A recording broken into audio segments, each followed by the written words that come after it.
6010.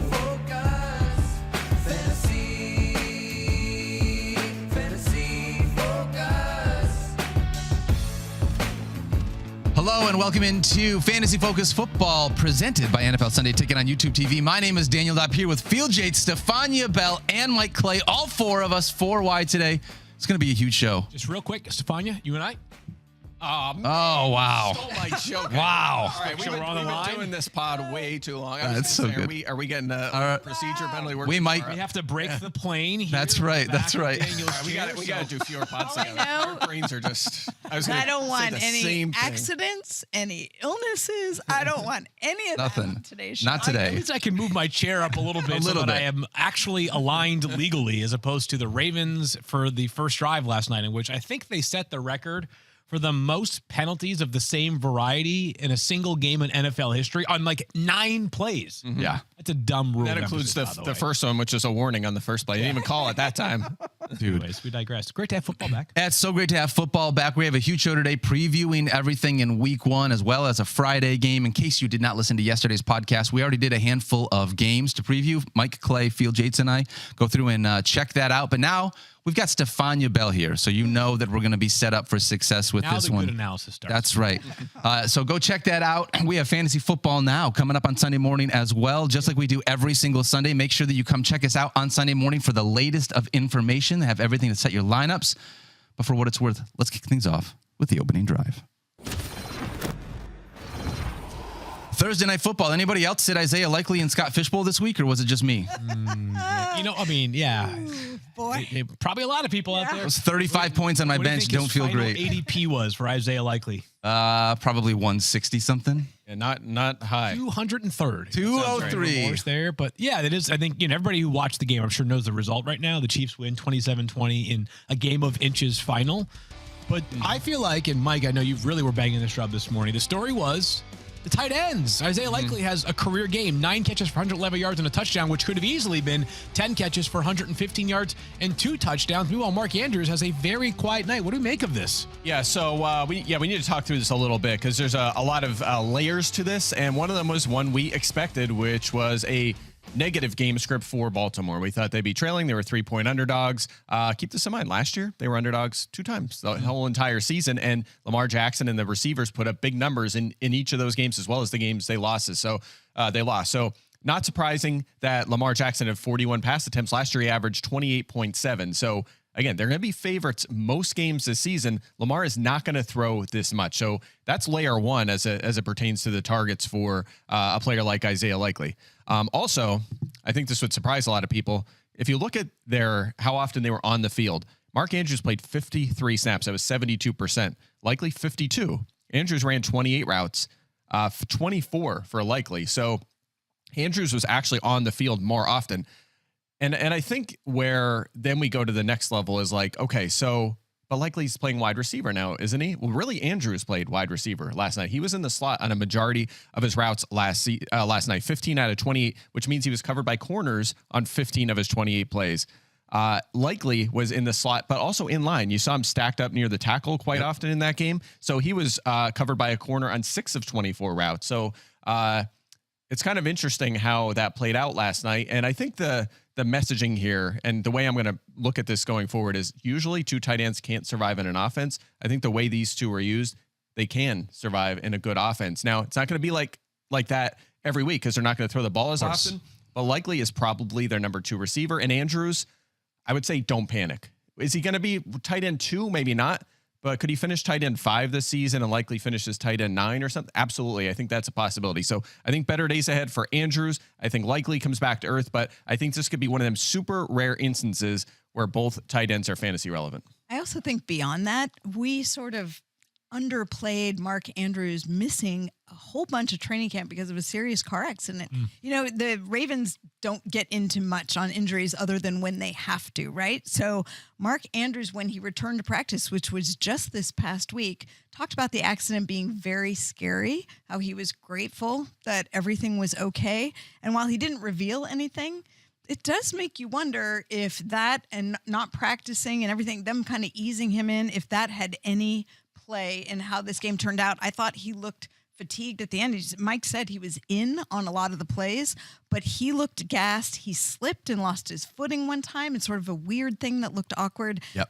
I just felt like this was Mark Andrews getting back into the fact that he missed training camp and was getting back into the swing of it. Isaiah likely going to be a massive, massive waiver ad this week on waivers. But let's talk about the other side of the football too, because Travis Kelce was a little disappointing. Field Yates, is that something that you are nervous about if you are a Travis Kelce manager? Well, it was weird. Daniel Dopp walked in with some serious swagger this morning to the ESPN offices. Daniel Dopp, who mentioned the possibility of Travis Kelce not being a top 7 tight end. I think it's fair I am going to defer on Travis Kelce. I'm going to give him what he has earned, which is that I'm not going to freak out over simply one game. What I will say, my biggest takeaway from the Chiefs, is I know everybody's going to be talking about Xavier Worthy with understandable enthusiasm because he is going to be so fun to watch this year. And he is going to be so fun to roster in fantasy because there are going to be some lows, but the highs are going to win you weeks. It was a Rashee Rice show last night. Yes, it was. 9 targets, and it felt like it could have been more easily. And we talked about this yesterday on the show. I said, I came this close to having him on my, all-in list for this year. But the fact that there was the suspension looming kind of kept him off of it. And we talked about how there are 2 ways in which a player from year 1 to year 2 gets better. One is the team learns how to use him differently. 2 is the player just becomes a better player. The Chiefs used him basically like last night, and he just was a better, more effective. I mean, he was good last year, but he was excellent after the catch again last night. 7 catches for 103 yards. I know that he was a really tough player to rank going into the season because you had to bake in the possibility of a suspension, and I don't want to do too much overreaction theater after one game, he looks like the kind of guy that does have the potential to outperform ADP by quite a bit. Yeah, absolutely. Yeah, he played 88% of the snaps, did Travis Kelce last night. So I'm not worried about him at all. Like if you can get if you could trade for him this week or Andrews, I'm going to do that. I'm going to explore those offers for sure. We don't want to at the end of the day, we know these 2 are superstars. They're going to get theirs. It's going to happen. They're going to get their targets, and it's not hard to be a tight end 1. They get enough volume to finish as a tight end 1. They're going to get it. Yeah, thankfully, in Scott Fish Bowl, even though I sat Isaiah Likely, I did get to play Rashee Rice and Xavier Worthy. It was great being able to say Xavier Worthy get in the end zone twice, which was fantastic. Really fun. Really, very, very, a lot of fun there with that one. All right. By the way, if you look at Next Gen stats, his dot moves faster than all the other dots. Yes, it does. It sure does. Check it out. That I'm run, not that joking. first touch of his career, he scored. It was unreal. I mean, he was moving at a ridiculous speed. All right, let's talk about Friday night. Preview the game tonight in Brazil. We got Packers and Eagles. Stephania, my first question for you is, are we concerned at all about Christian Watson with any of the hamstring from the offseason? Well, he says he's much better because now he understands what was going on with this recurrent hamstring injury that he's experienced. He went to Wisconsin, where Dr. Brian Heiderscheit oversees the program. They're the group that got the grant from the NFL, the $4 million research grant to study these hamstring injuries because they are such a big deal in terms of recurrence for players and problems throughout the season. And Christian Watson, poster child for that. He says he's better. My eyes will be on him to see if that's truly the case. Yeah. People have been asking me all week. They're like, Sophia, I got a big question this week. Like, which Packers wide receiver are you starting? And that's the point in which I run away from the conversation because I don't have a good answer. That's my big takeaway. Wide receiver by committee. Don't you think that people have been avoiding Christian Watson though, because they're sort of scared of what he can be? Like, I feel like the allure of Watson has fallen off a bit, and people are looking at Jayden Reed and also, deep flyer Dontavian Wicks. I think it's worth noting that part of it is because of the hamstring, but also part of it is because they do have 3 just the other plethora of wide receivers. Exactly. So just to be a little more serious here, I have Watson as my highest ranked Packers wide receiver this week. He's wide receiver 35. So to put a number to it, like not totally convinced he's a must start given the depth, but if I had to pick one, unlike Daniel Dopp, I'd pick Christian Watson. Yeah. By the way, Isaiah Rodgers out for the Eagles in the secondary. This is setting up to be a good matchup. Could be 2 of the Eagles' 3 top corners in this game. Could be rookies tonight. So we'll see how they. Rookies, by the way. What's that? Quinyon Mitchell and Cooper DeJean. Yeah. He might have him in the slot. We'll see how they deploy their corners. They have some vets there that've been around a few years, but nonetheless, should be a plus matchup out of the gate here for the Green Bay Packer receivers. And when you look at this offense, I mean, there's a lot of people, a lot of mouths to be able to feed, not only having Josh Jacobs there as well, but then, like you mentioned, all of the different wide receivers. I think I'm likely shying away from the Packers tight ends. But on the other side, you're basically starting all of the Philadelphia Eagles that are in this game. Okay, Mike Clay. Jalen Hurts and Saquon Barkley and A.J. Brown and Devonta Smith. Dallas Goedert, I guess, is the only one that's maybe a question mark there. He's no Isaiah Likely. Yeah, but he's startable. Like Goddard's like a fringe top 10 option this week. Yeah. Maybe top 12, like he's definitely a startable option. If there were a few leagues that I play in where some people had the double dip at tight end earlier than I got my tight end, and Dallas Goedert to me was an imperfect but serviceable option as your starter in a 10-team league. How do you feel about being able to have the first game in Brazil? I'm really excited. I mean, I feel great because we have back-to-back nights of football. Now, I will say, as the father of 2 young children who don't love to sleep a whole lot, the fact that game was delayed 20 minutes, I was sitting there, like, you guys don't know this, but I was the one that was radioing into John Harbaugh. If you don't freaking go for it, on that final touchdown, I cannot stay up 1 extra minute. And when I saw me, two, I was like, coach of the year. That's it. I love it. Love it. He was tired too. He gets it. Oh my God. My older kid was up at 5 just screaming, and I was like, you know what? Oh boy. We're in football season. It's red light right now. Red light means we don't get up yet. So that's right. Hey, let's pick this Friday night football game. Packers and Eagles. Mike, I'm going to start with you. Where are you going in this one? Go Birds. Let's go. I hate to admit it. Sitting next to him, I'll take the Eagles. Los Packers for me. Yeah, I'm taking the Green Bay Packers as well. All right. As he wears a Lions jersey. All right. Say Daniel's off to a red hot start with his picks, though. Yeah, that was tough. Hey, can I change my Super Bowl pick after I noticed maybe that Ravens offensive line needs a little bit of work to keep everyone safe back there? Just one. I know we have to get to break in a second here, but just like one addendum to the Ravens thing is I will say this. That offensive line being as bad as it is right now for Baltimore with not a ton in the way of reinforcements, and their offensive line coach, who's one of the finest men you'll ever meet, Joe D'Alessandris, passed away during the summer. That's a real thing that has impacted the development of this group. Lamar is going to have to scramble like crazy. He ran for the most attempts in a game since 2021 last night. That's crazy. Their bad offensive line might positively impact Lamar's upside in fantasy, which there was already a ton of it. As long as he doesn't take too many hits. Yes, I'm with you on that. All right. Well, Derrick Henry got the first of 20 touchdowns yesterday. We'll continue to see how that works out this year. We will be back with more fantasy-focused football right after this.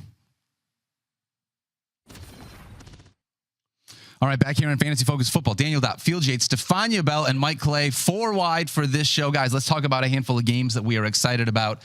And let's start with let's start with the Cincinnati Bengals. Of course, we have to. Jamar Chase, guys. Jamar Chase and T. Higgins, both. We got 2 guys that we got to talk about. Stephania, let me ask you about T. Higgins as well with both of them. Yeah, well, actually, I think it's intermingled with the Jamar Chase story because Jamar Chase back at practice we saw, but not doing very much, listed on the injury report because he's being limited in practice. This is a rest component versus an injury. But the Bengals, if he does play, and we don't know that he will, but if he does, you got to be concerned about how much time he's going to see because he hasn't been doing any football activity. So then you think, well, what about T. Higgins? Well, T. Higgins listed yesterday with a hamstring issue. I was trying to find out if this was a new thing or the same thing that's bothered him during camp. Sounds like it's the same thing, and for that reason, they capped his reps, but it's not a resurgence of the injury. He said he feels great, so T. Higgins healthy going into this, despite what you see on the injury report. The good news is we're going to find out about Jamar Chase, if there's news, by Sunday morning, right? Every reporter, Schefter will be out in front, and everybody will be talking about it nonstop.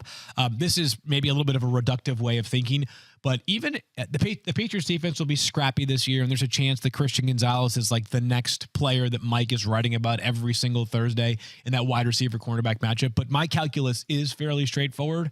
Jamar Chase plays on Sunday. I do not have the stones to bench him, so I'll be playing him. And whether he plays or not, T. Higgins, a lot of motivation to have a monster year, and he's a very talented player. He will also be inside my lineups. Yeah, Christian Gonzalez in the shadow report this week. I do expect him to shadow Jamar Chase if he plays, and I bet you they're telling him, hey, if he doesn't play, other side. Go to 85. Yeah, you'll be on Rather T. than Higgins. 1, you go to 5. Yeah. I moved Jamar Chase down to 8 only because of a lot of the stuff that Stephania said. Even if he comes back, still clearly a superstar wide receiver, still someone that you're starting, but what if there's a little rust you got to knock off? Some cobwebs of not practicing with your team. You don't know how Joe Burrow's going to look for a full 4 quarters either. Yeah, there's this. I'm trying Lot to think, to watch Like in this it's game. of course evading me when I actually need it, but there's like there was a player, it was like a star receiver who was like week 1 coming back, like gonna be like on a limited pitch count. It was like a maybe not play that much. Maybe it was Travis Kelce or something, and it was like he only came in for passing downs, and he ended up having like 5 catches for 57 yards and 2 touchdowns, even though he played like 58% of the snaps. And you're like, this is why when you have a star receiver or a star tight end and they're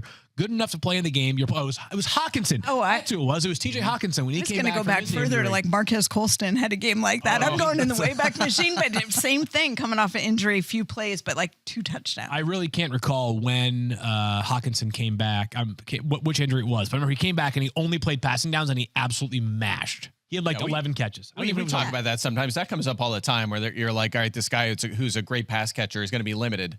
They're going to be limited when they're not going to be blocking. Like on running plays, they're going to get a break. They're going to be out there running routes. Mike, let me ask you this. If we find out that Jamar Chase is not going to play, T. Higgins obviously rise up the ranks. He's already a must start for us this week. Is there anyone else from this wide receiving core that you would think would climb up into startable territory? I'm not going to start them, but come on, Andre Yosefas, Princeton, come on, starting in the slot. Deep sleeper, but 10-team leagues, you're not going to start him. Okay. No, maybe not in a 10-team league, but I'm sure starting him in my deep ones. All right, so then the question really becomes, Field, what are we doing with these running backs? Because we drafted Zach Moss and Chase Brown pretty close to each other, but also outside of the spot where maybe you want to start him as an RB2. This is one of those backfields like doesn't bring you a whole lot of joy right now going into this season, right? It has some shades of Tennessee, shades of Pittsburgh with like two backs, and like two backs are generally not a great thing for us in fantasy purposes. I give the edge slightly to Zach Moss over Chase Brown, and here's the reason why. I do think Chase Brown will be a more active participant as a pass catcher this year. I don't think this is Justice a game. Hill role. Yeah. And we'll talk plenty more about Justice Hill and Derrick Henry. I know you're worried, people, but I promise you, Derrick Henry will be a very busy man this season. But Zach Moss, I think, will be the bell cow back. I think he'll handle a larger carries share than Chase Brown. And this might not be the week against a Patriots team that we think is going to have a hard time putting up a lot of points. It's going to cause Cincinnati to play hurry up, fast-paced football, dumping the football off to a player like Chase Brown. Yeah, still a pass-heavy offense for Cincinnati, though, which is why I still lean toward Chase Brown. When they're throwing the ball, I just feel like he's going to be out there. Moss has never been much of a pass catcher, but, I mean, if there's going to be a game script that benefits Moss over Brown, it would probably be this one where they're favored pretty easily. They're our eliminator pick, right field, and maybe all of us here in week number 1. But I'm still going to give a slight edge to Chase Brown. Yeah, it's just as a number for everybody who's out there asking, like, okay, get the edge. The highest ranked back for either of these two, and any of us, is RB27. That's where I have Zach Moss. You guys have both of them outside the top 30. Yeah. So, I mean, again, it's one of them could prove useful, but going into this week, I do think there are players with clearer paths to fantasy starting roles right now. It kind of still feels like a coin flip, given all the, like, we've heard great things about Chase Brown this offseason in training camp. We heard that we saw everything that Zach Moss could do when he got the touches last year in Indianapolis. So I don't think either one of them's a star. I don't think that, right? But I do think that if one of them emerges as the leader of the pack, then it could prove to be like one of the more valuable RB3s in all of the NFL. Let's pick this game. I'm going to take the Bengals. I'm going to take the Bengals too. Bengals. Yeah, they're my eliminator pick. Did we all take him as the eliminator pick? You didn't? I don't think I think I took the Bills. Yeah, that's a good play. They have a tough schedule this year. Light week 1 matchup. It's an interesting one right there. I have an upset alert on for that one, though. All right. Let's talk about Jags. Did you say it was a good play and then it was an upset alert too? No, I'm saying the Bills, like if you're going to take the Bills at home against Arizona, that might be one of their better matchups because their schedule is so hard. That's what However, I do feel there's an upset alert, so I'm not picking them. I did use the Mike Clay strength of schedule and eliminator, rating. He's got that, whatever you call that. It's something like that. Yeah, eliminator tool. I don't know, something like that. Something like that. You do so many things, we don't even know how to keep them all straight. I just make. Yeah, Field's the one that's good at naming things around here, as we heard. Consultant. Let's talk about. Friends are good at naming things. They're fantasy names. They're fantasy names specifically. Let's talk about Jags and Dolphins, because Raheem Mostert scored 20 rushing touchdowns last year, Field, but we didn't really draft him as a starting running back this year. Do you dare sit Raheem Mostert after what he did last season? I mean, it's possible. I have him as RB34 this week. That's right in line with where you and Mike both have him. This is unfair because he was so good last year that it feels almost disrespectful to say that you shouldn't be playing Raheem Mostert. It really does. If you go look at games in which he did not score a touchdown last year, which was not many. Yep. It's not the kind of game that you want to have in your starting lineup for fantasy purposes. So a totally serviceable player to have lined up as your RB3 or RB4 right now. I'm dubious, though, that we are going to consistently have Raheem Mostert inside our top 20 plays this year, which is actually conservative compared to where he was last year, which was basically like RB7 every week. Yeah. I agree. He was, when I was writing the playbook and doing lineup blocks, I'm like, how am I not putting Raheem Mostert as a lineup block after what he did last season? 21 touchdowns, 4th in fantasy points per game, but it's a new season, and you can't be high on Achane and expect some efficiency regression and think Jalen Wright's going to have a role or Jeff Wilson and still like Mostert. It just, the math doesn't check out. But at the end of the day, he's probably still going to score 3 touchdowns. I thought you were going to say you didn't put him in because, he's 32 years old. So you can't be, you can't be putting him in. But I do think the roles are going to switch. And I think Achane you're going to see him lining up as a receiver specifically more this year. I think he's going to rise. And I'm interested to see what they're going to do with Jalen Wright. Don't expect them to come out and use him a ton out of the gate, but just knowing that they drafted him, they like this kid, and see what his role is going to be in this offense as well. I wonder if all 4 backs will be active on Sunday. Jalen Wright, Jeff Wilson Jr. being the other one. We didn't see Jeff Wilson last year. Well, Achan's listed on the returner depth chart as well, which has caused some panic for other players. Achan may be involved there as well. So it wouldn't shock me if 4 guys are up just for special teams purposes. But are there kickoff returns in the NFL? I didn't see any last night. I know. I was not happy about that. I was like, if we just go back to just touchbacks every game, it's going to be frustrating. I don't think that'll be the case, but save us the problem of like just put the ball on the 30-yard line and begin to drive. Right? I agree with that. Like, just let me just declare that I'm just going to kick it out of the back of the end zone. Let's skip the play and just start get more offense. In baseball, they did away with the intentional walk. You just rather than throwing 4 pitches, you just go pass them off. Like, let's just do that. I think we got to give it more than one game, guys. I agree. I agree. We weren't going to see it in the preseason because nobody's going to show their hand, but we've had one actual game. So let's revisit after. We'll see. All right. We'll see how it is after week 1. Mike, let me ask you this question. I am definitely not starting Tua Tagovailoa as a streaming quarterback this week, in part because you don't need to. I feel like I need to draft or need to start a streaming quarterback. He's outside my top 16 at the quarterback position, but how are you approaching Tua this week? QB 19. I think Jacksonville has a borderline top 10 defense. I think they're quietly good on that side of the football. But the only thing I'll say in defensive Tua, if you want to start him, is this is when he usually plays well out of the gate. 19.4 fantasy points per game in weeks 1 through 10 in his career. It's 14.1 after that. So this is the time if you expect Tua to shine. So he's fine. In deep leagues, if you want to throw him in there, fine. But again, you probably don't need to. That's like the least analytical thing that Mike has ever done analysis-wise on the show. Like, he plays good in weeks 1 through 10 and then not so good in later portions of the season.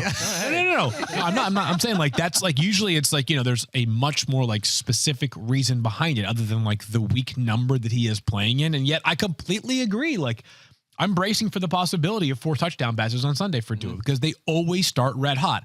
On top of the fact that the weather is still good, I feel like this Dolphins offense just has so many wrinkles that teams seem to catch up to a little bit throughout the course of the season. But it's like a team going through the batting lineup once in baseball, right? It becomes harder and harder for a pitcher to fool lineups after, time and again, because they've seen you once or twice. Now, especially without him being able to use his legs, right? Like, he doesn't have that scramble mobility. He doesn't get out of the pocket and do a lot of things to help break down plays. So when that happens, it feels like, okay, well, we got a pocket quarterback, and that's what we got to figure out how to stop. Well, yeah, so I was just going to say is that, like, but I do think this is going to be a red hot start for the offense because it has been, and because this is just a tough scheme to defend against because they had 8 months right now to scheme up new stuff they didn't have available last year. Well, they got 2 pretty quick wide receivers as well, and Tyreek Hill and Jalen Waddle, assuming both are going to be healthy and out there. They drafted Chop Robinson, like the fastest edge rusher in the draft. Like, everybody's fast. Everybody is fast. Yeah. Tua is fast at getting rid of the ball. I mean, he's got one of the quickest releases. That's true. You've got speedy guys. Like, this is going to be a fun offense to watch. And I think you're right, Field. We'll see how teams catch up and adjust to them. But one thing I'll say, Tua got paid this year, and he was playing free and easy through the preseason in a way that I haven't seen since he's been part of the NFL. So let's see if playing loose and free helps Tua, carry this forward longer than halfway through the season. All right, let's pick this game. Dolphins or Jaguars? I'm going to take the Dolphins in this one. I'm taking the Dolphins as well. This game is being played down in Miami, right? Mm-hmm. Taking the Dolphins with a lot of hope for Evan Engram getting multiple catches. I'm with you on that. Yeah, again, I like the Jags defense more than most probably, but I love the Dolphins defense. It is loaded. We know about their offense. I'm picking Miami. All right, clean sweep, which means Jaguars are going to come out with a congrats, Jaguars. All right, we got more of a week 1 recap coming up right after this. Back here on Fantasy Focus Football, Daniel Dopp, Field Yates, Stephania Bell, and Mike Clay going through a week 1 preview. Let's not talk about some teams, though. I want to talk about some rookie wide receivers. Guys, it's just going to be a little bit harder to be able to figure out what do we do with them week 1 when we haven't even seen them on a playing field yet. Yeah, like a trust tree. Okay. Obviously, Marvin Harrison Jr. and Malik Neighbors, we're starting both of those guys. There's no question with that, right? Full trust in those guys. Very full trust. What about Keon Coleman, though, Field? What if I threw that at you? Are you thinking about Keon Coleman as a potential flex play? Okay, you guys are going to hate hearing this, but if there's a rookie on this panel that people are seeing if they are watching, that I am concerned about the possibility of him playing like 37% of the snaps in week 1. It's Keon Coleman, tied with one other player that I'll mention in a minute. Really? Think so? He also could play 97% of the snaps. Yeah. I just don't have a good feel for it. Maybe this is the Sean McDermott sort of coach speak. maybe he doesn't like tip his hand as much. I just felt like all of the comments about Keon were very conservative during the summer. It was very measured with how they approach. It wasn't like, it felt like the Chiefs couldn't help themselves. Like they were like last night, it was like, like the first opportunity to play with your toy. It was Christmas morning for the Chiefs last night. And you could tell that Andy Reid, and I get it, it was only 3 total touches, but he was fiending for the opportunity to get the football in Xavier Worthy's hands. Do you think that that's what the Bills are like? You know what? Xavier Worthy got so involved and we basically gave him to the Chiefs. So we've got to get Keon Coleman involved in this one. Yeah, no. So I hear you. I've got him as wide receiver 45. There is a league in which I am starting him in a 16 team, the Veterans League. Actually, I'm starting Keon Coleman, but I just want to put into the atmosphere the possibility of a more subdued role for Keon Coleman out of the gates. Yeah, could be. I mean, if he's not out there, it's going to be Khalil Shakir, Curtis Samuel, and Matt Collins. 2 tight ends. Yeah, well, and Matt Collins will be listed as a starter. Play a lot, but I mean, if he's going to play 37% of the snaps, it's because Matt Collins is out there blocking. So it could be a game script question as well. Yeah. So I'm a little more confident. Well, I guess we have him ranked similarly, but I think Coleman will play a little bit more than that. I just think he has to. I'm not saying he is going to play 37% of the snaps. I'm saying like if you told me one of these guys, like I think Ladd McConkey is going to play a lot no matter what. You do? See, that's the one where I was like, I think you're probably right. Again, he's the one I would have probably the most concern just because Ladd McConkey. Yeah, just because they have Josh Palmer is going to be out there. Of course, DJ Chark's going to play a lot, and Quentin Johnston is going to be rotated in there as well. We know they're going to try to run the football. So I think all of these guys are deep league flex options. But there's definitely the risk of a couple of them being a little limited out of the gate here. Yeah, I really want to see what Brian Thomas Jr. is going to be able to do in this offense because I feel like this guy is a guy that could absolutely unlock this Jaguars offense. I know they went out and signed Gabe Davis to, in part, be one of those guys, a field stretcher, but Brian Thomas Jr. field and just watching some of this stuff, college tape on him, he looks like the guy. Most effortless accelerator down the field in all the draft this past year. He had 17 receiving touchdowns during his final season at LSU that led all of FBS. He ran a 4.3 4.40 at basically 200 pounds. He's a great vertical stretcher. I'll just be curious the utilization between him and Gabe Davis because while he is definitely a better prospect, I believe, than Gabe Davis, that's kind of what we like Gabe Davis for, right? Is like stretching the field with his size and speed. Yeah. He's the one where I feel like could come out and have a big, like 9 target, 6 catch, 80-yard touchdown game. And we're like, man, we should have been higher on this guy. You look good in the preseason. He's in a good situation.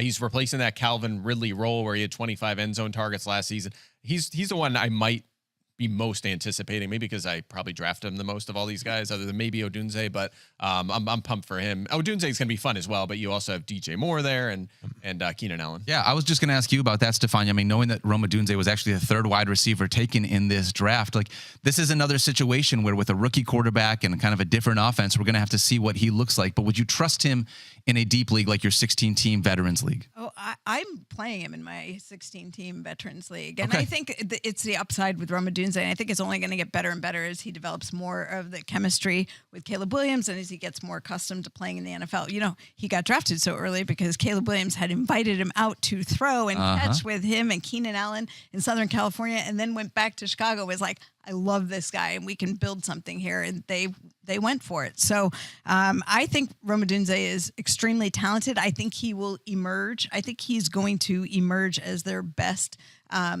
deep threat, even beyond DJ Moore. I mean, DJ Moore was fantastic last year. We saw what he was able to do with Justin Fields. And obviously Keenan Allen not going away in spite of what Mike Clay thinks about older wide receivers. He's obviously going to be very much a part of that offense as well. More immune to Mike's venom. That's true. That's true. Yeah, that is true. Yeah, that's especially short range guys. Those are the ones that can last longer in their 30s, like Keenan Allen. I will say this from a matchup perspective, best matchup, definitely Keon Coleman against that Arizona secondary. I would say he is the best matchup. I will say this about Brian Thomas, though. Jalen Ramsey, shaky for this one. So if he doesn't go, that could help out the wide receivers, especially on the perimeter for Jacksonville in this one. And Odunze could benefit if DJ Moore is shadowed by L'Jarius Sneed. We talked about that yesterday. So a few things to watch in this one. Phil, do you think that Jalen Polk outscores Alan Lazard and Mike Williams in week 1, or is that just season long? Combined. Okay. Yeah. No, I mean, I've got Polk a little higher than the consensus. I have him as wide receiver 50. That's just trying to be consistent with where we're at. Does it help that Jacoby Brissett is starting for Jalen Polk week 1? I don't think so. No, I'd rather see, I mean, for purposes of fantasy, I would like to see Drake May. I understand why the Patriots are doing this. This is, who was 32 in the offensive line rankings? The Giants? Not an offensive line this year. Yeah. Who'd you have 32? Seattle. I have Seattle. 36. Yeah. So the Patriots are probably, not that far up the list relative to them. So it's a shaky offensive line. So I understand why they're going to be a little more patient with the kid. But I do think the upside grows for the entire offense once Drake May is eventually under center. But Polk, I do think, will play a decent number of 2 wide receiver and plenty of 3 wide receiver sets for the Patriots in a game in which I do expect them to be trailing. Yeah. Rookie wide receivers is always tough to figure out in week 1. Xavier Worthy, another one of those guys that we just saw this week. Did we want to start him? Do you not want to start him? A lot of times you just want to see it on the field before you throw it in your starting lineup. You know what I mean? Start him. I drafted him quite a bit in the middle rounds where you're throwing darts at these rookies we were just talking about. And Worthy, I'm just like, I cannot start this guy. Like there was one shallower league where I was good at receiver and didn't use him, but otherwise I'm like, gotta wait. It's like you said, Andy Reid wants his shiny new toy. So do we. Like I want to start these guys. I mean, it's fun. All right, we got more of a week 1 preview coming up right after this. Back here on Fantasy Focus, Daniel Dopp, Field Yates, Stephania Bell, and Mike Clay. Guys, let's talk about Jets and 49ers. And this one, Stephania, do you even want to do we just lead this one off with you? Anything that you want to talk about specifically with the 49ers? You got Brandon Ayuk back done under a deal. You got Trent Williams locked up. Yeah, no, look, everyone's there and everyone's ready to go. I think people started to freak out a little bit about Christian McCaffrey with the calf/Achilles, the way it's listed on the injury report. I'm not going to do that yet. I'm going to trust in the player and trust in the coach, and they believe that he's ready to go. Christian McCaffrey, go watch his workout videos. Like, there is nobody who puts more into taking care of himself than that guy. So I think I'm going to trust the fact that they really did not demand much of him during training camp, and I think he'll be ready to go. Big question for me when I look at this game is I'm starting all of the skill position guys for the 49ers, both the wide receivers, George Kittle, CMC, and same with the Jets. I'm starting Garrett Wilson, starting Breece Hall. The real question mark for me is Brock Purdy or Aaron Rodgers startable in week 1? I know, having done this show long enough, that Mike has the numbers that he can put to why you should not be starting either of these quarterbacks. The defenses. The Jets allowed the fewest fantasy points to quarterbacks last season. They're still stacked on that side of the football. And we know the Niners are excellent against quarterbacks as well. 6 fewest last year, but they faced the 3rd most pass attempts last year. It just shows you how dominant both of these defenses are. So, no, and by the way, sometimes you'd say, okay, Lamar Jackson, Josh Allen, Jalen Hurts, those kind of guys, like, okay, they may have a tough matchup, but they're going to run for 60 yards or rushing time. These guys are not going to do that. Yep. Purdy and Rodgers, very unlikely to add anything with their legs or the very minimum. So that washes them out and knocks them way down our ranks. I am very interested to see what Aaron Rodgers is going to look like back under center, being able to hopefully elevate Garrett Wilson to the levels that we've been waiting to see him play at since he came into the league. Look, he hasn't changed in terms of his ability to throw the ball. I went to Jets camp. I watched him. I mean, he's moving around fine for a 40-year-old quarterback who's coming off an Achilles repair. But he's not going to be what you saw in Green Bay 15 years ago, but he wouldn't have been that anyway. So in my estimation, he's back to what he would have been last year, and now he's getting a chance to really click. But if you saw the chemistry between him and Garrett Wilson, like, it was fun to watch at camp. Those two are so in sync. That's the player I think stands to benefit the most from having Aaron Rodgers back. Here's one player who won't be playing for the Jets, Hassan Reddick. Remember, he's the one who hit Brock Purdy's arm and ended up tearing his UCL. Oh. So if you thought that Brock Purdy would have any butterflies about having to relive that moment, that's going to be out of the picture. So go Niners. Who do you think runs a faster 40-yard dash in the sand, Mike Clay or Aaron Rodgers? Mike Clay. I think so too. Times I saw that. Like 6'2" too. I mean, that's not terrible. No one talks about this, but Mike was wearing ankle weights during that run, just because he is always trying to get stronger and more powerful. That's and he ran a 6'2" with ankle weights. I'll take it. It was faster than I expected. You guys, all 3 of you beat out half the people who were there. We're half our age. If I had not seen it documented by an independent observer, I would never have believed you. And all I know is I need to get rid of my foot injury so that next year I can get. Oh, yes, please. We need to get I want to just, I don't think I used this stat. I had it sitting here. I don't think we talked about it in the offseason. Just to give you some perspective, though, on the Jets quarterback play over the last half decade. The last time the Jets had an above average QBR, just above average, was 2015, almost 10 years ago. They've been bottom 5 each of the last 6 seasons. The Jets have been bottom 5 in QBR 6 straight seasons. I mean, even if Aaron Rodgers is average this year, it's going to be night and day for this Jets offense. So I'm very excited for Garrett Wilson and everyone basically except for Alan Lazard. All right, For all of them. that's fair. Weird. Okay, got it. Yeah. We prefer to lose his fantasy leagues. I understand, Mike. It's okay. And how about Breece Hall? I mean, we forget because last year he was so good coming off the ACL injury. And we always talk about the second year. Can he top what we saw in the back half of last season? Hard to imagine, but I think the thing that I'll keep my eyes out for, and I don't think this is a good game that will reflect how it will go on average for the Jets, is he was so involved in the passing game last season, Breece Hall was. He ended up leading all backs in terms of catches and targets. And part of that because they have a non-functional offensive line last year and terrible quarterback play. It's going to be tough to block this front on Monday night because they're an excellent front. So it might look a little bit like last year, just with a much, much better quarterback in place. But I wonder if Breece Hall might see a regression in receiving, but that will be offset by better touchdown opportunities. Like just gimme touchdowns, not the long explosive runs that he is so prone to. You mean because Just the offense actually gets down into the red zone, lets them have scoring opportunities? Yeah. Yes. Yep. Yeah. Yeah, I think they're all in a really good spot. That O-line remade in the offseason, it's set up so well. They even have depth at tackle now with Fashion, who they took in the first round. So love the situation, better skill position players. That offense is set up great. This is definitely my most anticipated week 1 game for sure. It's my Super Bowl pick. So Jets Niners is a Super Bowl preview in my estimation. listen, I'm going to need that Monday night game because watching what the Chiefs did last night brought up a lot of pain in February for me. Well, so I need a cleanse. I need Monday night. I need my. We're staying up late for 5 straight nights. I know. Between Thursday Seriously. night football, Friday night football, college football, Sunday night football, Monday night football. Yeah, I got a show on Sunday night or Saturday night. I'm going to. You're doing college football. I'm going to watch a show in New Haven, so I'm gonna be out late I too. thought you were saying like you have a show Some of like us are here, getting like ready for Sunday. Yeah, I'll get ready from Sunday too. City and Color and Band of Horses down at College Street Music Hall. Yeah. 2 great bands. Totally. That you've never heard. Appreciate it. Thank you guys. Thank you for that. Yeah. What are Love we it. talking about now? I don't. Mike, why don't you put your money where your mouth is? If you love the Jets so much, you taking them over the 49ers this week? Oh man, this is tough. The model says all of a sudden it if changes. it was in New York, it would be the Jets. However, they are traveling out to San Francisco. I think the Niners get this one, but I think it goes the other way in February. Okay. All right. Mike's taking the 49ers. Fun. I only heard the first half of that last sentence that Mike said. Who do you think I'm taking? 49ers, obviously. I will take the Niners as well. Yeah, I got the Niners as well in this one. Seems pretty easy.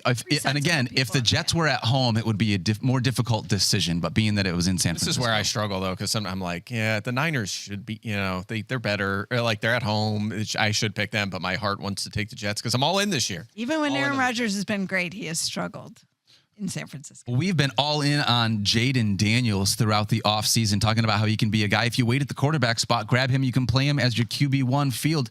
Here in week 1, taking on the Tampa Bay Buccaneers, do you still feel like that holds true? Sure do. The fun begins on Sunday for Jayden Daniels, and I want to use last night as a bit of a comparison, right? He is not quite the caliber of runner as Lamar Jackson, but we just saw what happens is that A, the design runs are so valuable, and B, if the offensive line struggles, which on paper, it looks like it's going to struggle this year for Washington. Kind of 3 out of 5 starters, I would argue, are question marks still. Maybe 2 out of 5, specifically the offensive tackles for Washington are a big question mark.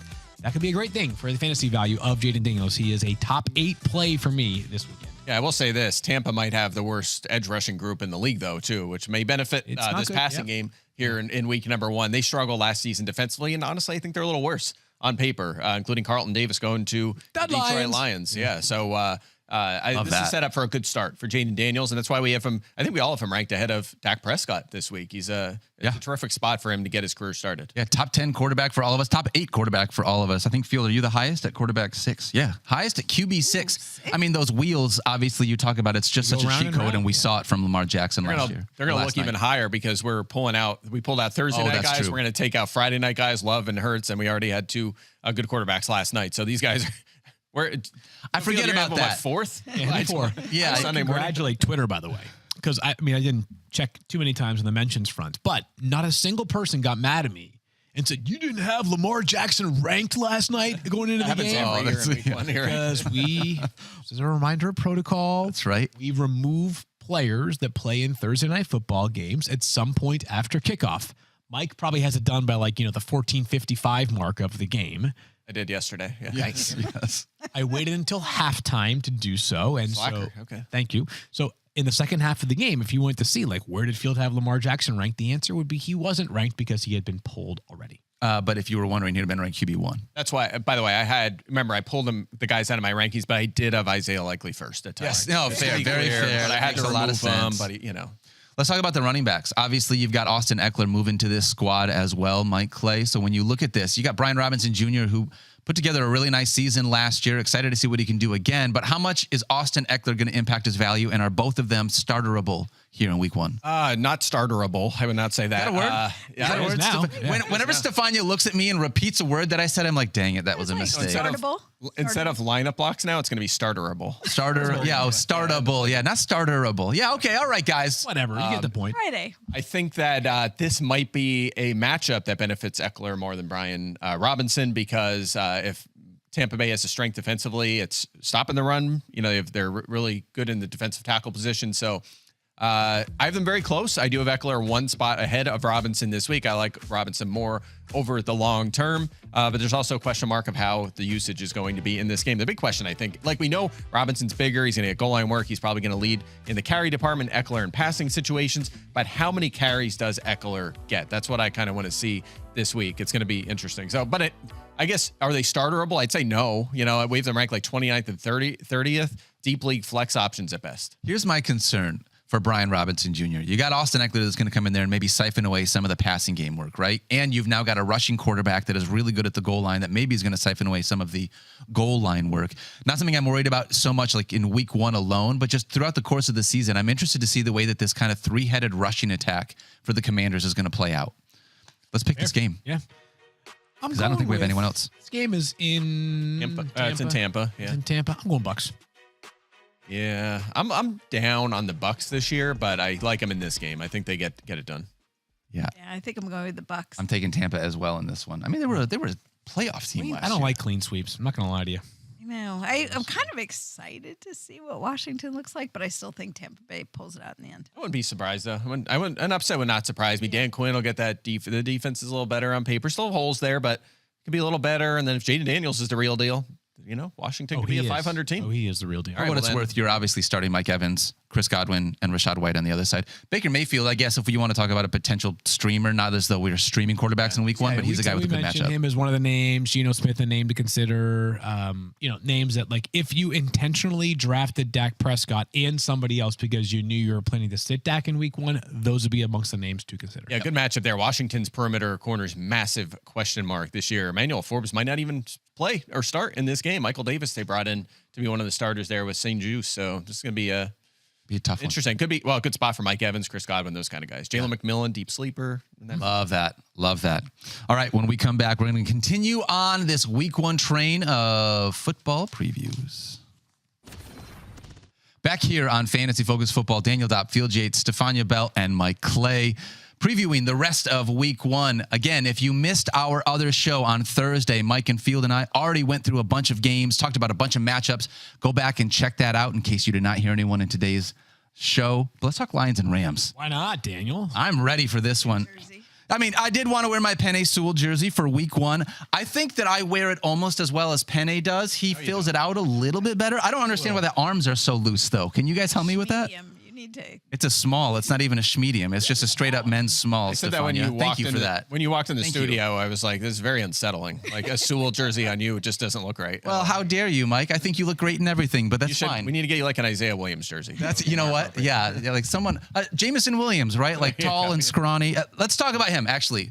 We obviously starting Amon-Ra St. Brown. You're starting Sam Laporta. Do you think that Jameson Williams is a potential flex play in like that kind of Xavier Worthy role of this offense? That's exactly what I was going to say. It might be the same thing. You might get 3 touches, but one of them might go for 60 yards. And the last time we saw Jameson Williams, what do you have? 3 touches, 2 touchdowns? Yep, in that NFC Championship game. Yeah. That's the fire you're playing with. It's like Deshaun Jackson level, not peak Deshaun Jackson where he was a lineup block, but that situation where it's going to be low volume and you're just praying for that big play. The Lions power players are saying all the right things about Jameson Williams. They've been hyping him up all offseason, talking about how he's the most improved player on the roster. This guy's ready for a breakout. He did, of course, get drafted 12th overall just a couple of years ago. Yep. So it will be awesome. I like that Daniel is going big here with wide receiver 40 is his rank for JMO. So Waymo for JMO in Daniel's estimations. I like it. I'm not quite as optimistic, but I like your audacity. Yeah, well, you know what? Listening to, like you just said, listening to everyone this offseason, Brad Holmes came in and talked about how he needed to grow up a little bit. So that has definitely happened. I'm excited to see what he does. I'm not expecting him to get 3 touches in this game. If the Lions are going to, in my estimation, utilize him the way that they have talked about him this offseason, he's got to touch the ball 5, 6, 7 times in this offense. And if he doesn't after week 1, I'm going to start having a little bit more panic, but I'm going to see what happens, and I'm going to trust it here in week 1. He's only my wide receiver 40. It's not like I'm, have him as a top 25 guy. Yeah, but interesting. A good matchup, too, potentially. The Rams lost another corner. They were already thin, but Darius Williams now on IR. So that could be a spot that sets up nicely for J-Mo. Stephania, do I need to worry at all about Jahmyr Gibbs or Sam Laporta? They both were on the injury report a little bit. They were during the preseason dealing with hamstring issues. Off the injury report going into this game, both will be fine. Okay. So fully good with that. Love being able to hear that. And from the Rams, we're starting everybody that we would normally start. Kyron Williams, Puka Nacua, Cooper Kupp. And that's basically it. Kyron's especially valuable in your kick return leagues only, too. So, yes, I would crank him up. But Blake Corum is the kick returner. Kyron and punt returner. That made me even more like frustrated. And I realized, Mike, you're going to tell me not to worry about it. But you're using both of your starting running backs. It's not uncommon. Yeah, that's fine. I'm not worried about that. You say that's not uncommon? A lot of guys. It's not uncommon for them to be on the depth chart to some extent for a Sean McVay offense or a team, especially. We've talked about Cooper Kupp having returned punts that year. He was the number 1 receiver by 100 points. So it's not that big of a deal, and it's always a shared workload. Other guys are going to be back. It's not a big deal. Yeah, I mean, also, you got to be careful with depth charts. Patrick Mahomes had more catches than Mecole Hardman and Juju Smith-Schuster combined last night. He wasn't listed on the depth chart. To be fair, that's right. Juju playing the first snap of the game for the Chiefs. Yeah, he didn't play much, but yeah. He was first snap of the game, he was out there. Like, a guy who obviously, had a far from spectacular. I mean, that was a disaster season in New England, and goes from a team that we think could be, sort of near the bottom to the defending back-to-back champs that plays the first snap of the game. 11 snaps in the game. It seemed like he was out there more. Yeah, but only 11. All right, let's pick this game. Lions and Rams. You guys know where I'm going to go. I'm taking the Detroit Lions in this one. Field? I am taking the Lions as well. Lions. Yeah, I put out my predictions for the season yesterday, which I have up year round. But yesterday, the Rams fans were the ones that were most mad at me. I know nothing about football. This because I'm lower on the Rams. I think they come back to earth this year. Definitely going Lions here. All right, let's talk Texans and Colts. This team is just stacked. This game is just stacked with a bunch of lineup locks across the board. The big question marks, I think, are the backup wide receivers, and I hate to use the term backup, but Tank Dell as the wide receiver 3. Do you think that there is enough in this offense that in week 1 you could support 3 startable wide receivers from the Texans? Last night was a good lesson in some ways because Xavier Worthy was not playing a full-time role last night for the Chiefs. He had a total of 3 touches. He turned them into 2 touchdowns. Tank Dell could do that. He will play. I would think he could have certainly more than 3 targets. I expect him to have more than 3 targets on Sunday. Yeah. All of that. That being said, man, I have him as wide receiver 30. Okay. I don't feel totally 100% confident that he is a must start every single week, but he's way too talented to be ignored. Can I land there? Does that seem like a reasonable spot? That's fair to me. I'm at 32. I think he's a fine flex option right out of the gate, and this is a good matchup as well.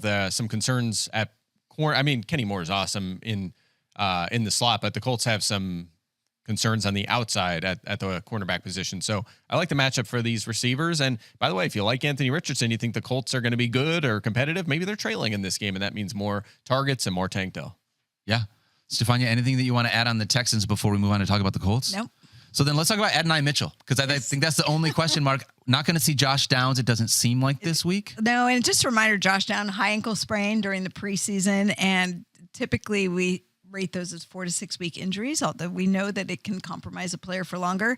Adonai Mitchell definitely he'll be the number 2 wide receiver out there. Josh Downs has not practiced, and even though he's making progress, certainly not looking like he's going to be available. And even if he was, he wouldn't be 100% for sure. It's kind of like a pre-week 1 waiver wire note right there for Adonai Mitchell, right? Like not going as far as you're starting him in like a 10 or 12 team league, but like if you have a flexible bench spot right now, even without having seen him play a snap, he's an intriguing enough flyer that you consider adding him. Is that a fair estimation or fair summation of your thoughts? I think that's fair. I put him at the bottom of my drafts in like 12 team leagues, which are my smaller leagues. Yep. 16-team leagues, I'm starting him. So I think we're going to see a lot this week about what he can be in that offense. That number 2 wide receiver role in Indianapolis is just sort of interesting in general, right? Because Alec Pierce supposedly had a great training camp, and Adonai Mitchell, I think, is the most talented by far of the 3 behind Michael Pittman Jr. And Josh Downs is like the one that's actually done it, right? He did it for a relatively small sample size, but half the season last year, he was incredible. So, he was right there with Pittman last year until he got hurt. Yep. So we'll see how that one actually unfolds for that second wideout spot in Indianapolis. This is going to be another really fun game to watch, just watching these 2 sophomore quarterbacks go back and forth with each other. Yeah, your time, Anthony. Who are you taking in this one? I am going to go with the Texans. Remember, I did not say that the Colts need to be awesome at football. They'll be good. I think they will be good, but I think the Texans, who are a strong contender for the AFC's championship game. Stephania, who you got? I see a lot of points in this game. Going to land with the Texans. Yeah.